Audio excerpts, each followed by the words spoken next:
This is the most interesting news I have read in a while because it gets you through a roller coaster of emotions.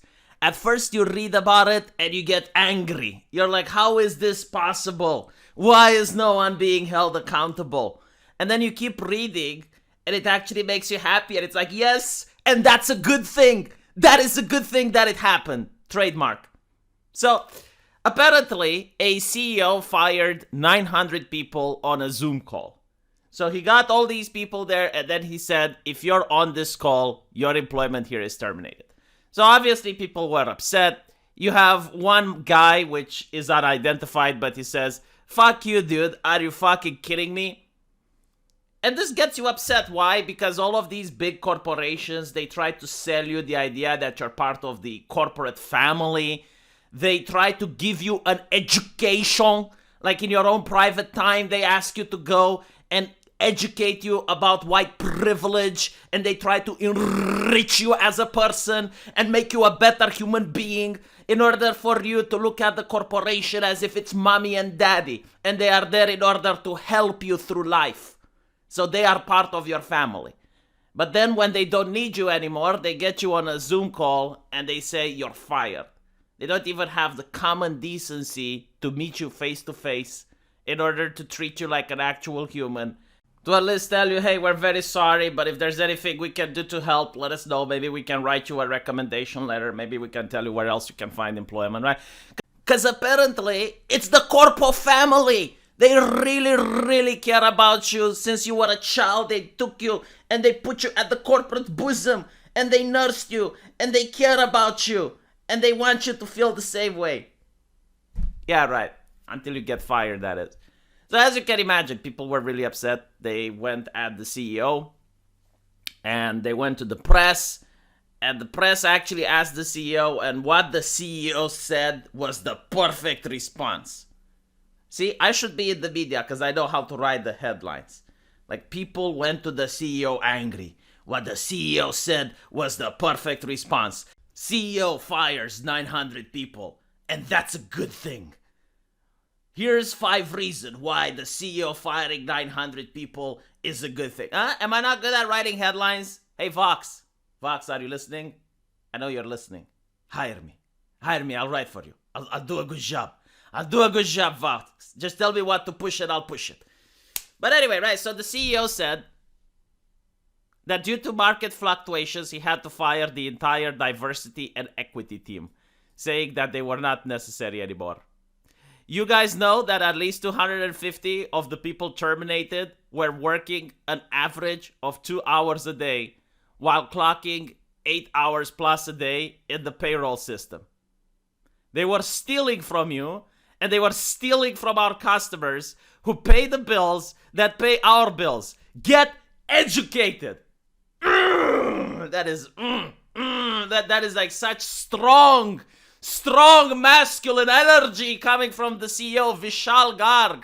Vishal, please send me a mail and tell me if it's okay so I can print a poster of you and hang it on top of my bedroom wall. I was like, that masculine energy needs to ooze into my bedroom. Maybe I can become once as tsuyoi as Vishal Garg. No, but seriously, okay, maybe you guys don't understand what I'm saying. And I like, maybe you would think that I have something necessarily against people who work in diversity and enrichment and whatnot. Look, I wouldn't be against them if they weren't earning so much cash. The amount of money that these people are making is unreal for what they're doing. I mean, just recently, people are complaining in America about student debt and whatnot. And then when you look at how much the diversity department at one of these universities is earning, it blows your mind. And it's like, maybe university tuition would be cheaper if it wasn't for these people who are sucking. They are sucking the resources from the people. It's like, how many people do you need to achieve diversity anyway? Like, you would think one is enough. You need an army? Like, you need an army of people to achieve diversity? Look, in Romania, it's a very Christian and Orthodox country. So what a lot of companies want to do is they want to show that they're pious. They want to show that they're religious. So when they open a new office, they call a priest to sanctify the place. But they call one priest. They call one. They don't call the entire cathedral. They don't call the entire congregation there. You know, maybe once in a while they can have a priest going there and he sprinkles some holy water and he talks with the employees. Like, that can happen, but it's one priest. It's just one. They don't call the entire monastery. So that is why a lot of people are bewildered about this system where you need an army of diversity twats that are being paid way, way more than the actual people that are producing at the company.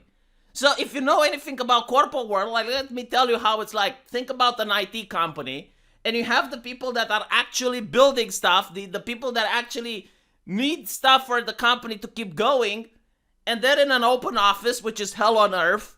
They're supervised 24/7 as they have bosses and whatnot just walking around them, trying to see if they're not using the company time on anything else, like checking an email, heaven forbid. And they're paid very little compared to everyone else, excluding the janitor and the auxiliary staff. And not only that, but they also have to crunch in extra hours sometimes. They have to clock 12, 13 hours a day in order to get milked of as much human energy as possible by the company. And then on the floor on top of them, you have the diversity and the equity team. And these people have private offices, they have air conditioning, they have all the amenities, and they get paid more. And they usually work like 2 to 3 hours a day. Exactly like the CEO is describing. I have heard other people describing stuff from their company. And what they do is like they send an email here and there. And that's it. And they get paid a lot.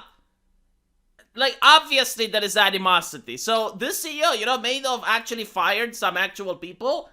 But because he fired the actual diversity crowd, which, again, it's not the diversity that's the problem, but it's the fact that they're overpaid and they don't work. That's why people are being upset. And by the way, you know, like, here's something else about the diversity crowd. If you're the IT guy and your code isn't working, you get in trouble. If you're the diversity guy and your diversity isn't working, you're not being held accountable. So there is a lot of animosity from the grunts, you know, the people that actually make the company work, like they actually produce the product that the company needs to sell, to the people that are just better than them. They're the clergy. They're literally the clergy. You know, think of management as the state, the king, and then you have the HR people that are the clergy there. So yeah, there is the same animosity like the peasantry used to have towards the church. It's the same animosity that some of these people used to have towards the inclusivity office. So yeah, I mean, again, like 200 people to have that, like 10% of the staff of the workforce to have that. Are you kidding me? Don't you think that in a time of crisis and economical woes, you're the first to get fired? I mean, you think that, but when you look at the comic book industry, when the comic book industry is not earning money and they have to fire people, they usually fire the muscle rather than the fat. Like, they usually fire the actual talented writers and the talented artists rather than to fire the people that are pushing for diversity and they're overpaid. But anyway, right, so I found this story to be interesting. I don't like hearing people getting fired, but at the same time, this is a little bit weird. Like, this is not a system that can be sustainable. That's my point. You know, like, you created an alternative system which literally parasites off of corporations, and it's just not sustainable. Like, I'm sorry. Like, if everything is flowing and everything is milk and honey, then yeah, you can have this. But the moment you have some economical downsides, you know, it's pretty much like the people that used to mop horse dung off of the streets. And then when the automobile comes along, those people aren't needed anymore. Like, it's a job that, well, I'm sorry, but who's going to pay you? Let me know what you guys think, and I'll see you in the comment section. Take care.